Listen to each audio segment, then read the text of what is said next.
BRS బీజేపీల తీరుపై Telangana CM Revanth Reddy విమర్శలు గుప్పించారు. కేసీఆర్ పాలనలో విపరీతమైన అవినీతి జరిగిందని ఆరోపించారు. కేసీఆర్ అవినీతిపై విచారణ చేయించాల్సిన కేంద్ర ప్రభుత్వం బీఆర్ఎస్ ప్రభుత్వానికి సహకరించిందని విమర్శించారు. కేసీఆర్ మోడీ వల్లే తెలంగాణకు తీవ్ర అన్యాయం జరిగిందన్నారు. ఇద్దరు పొద్దుటిపూట ఒకటి మాట్లాడుతారు, చీకటి ఇంకోటి మాట్లాడుకుంటారు. వాళ్ళిద్దరి మధ్యలో ఉన్న సమన్వయం మీకు అర్థమయ్యే ఉంటుంది.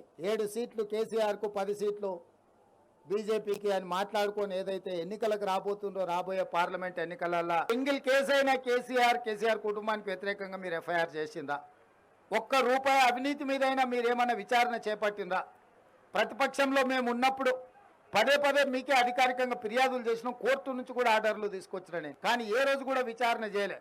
ఇవాళ మేము జ్యుడిషియల్ ఎంక్వైరీకి ఆర్డర్ ఇచ్చిన తర్వాత న్యాయాధిపతులతోని న్యాయస్థానాల ద్వారా కేసీఆర్ అవినీతి మీద విచారణ చేయడానికి మేము నిర్ణయం తీసుకున్నాక ఇప్పుడు మమ్మల్ని అడుగుతున్నారు సిబిఐకి ఏమని.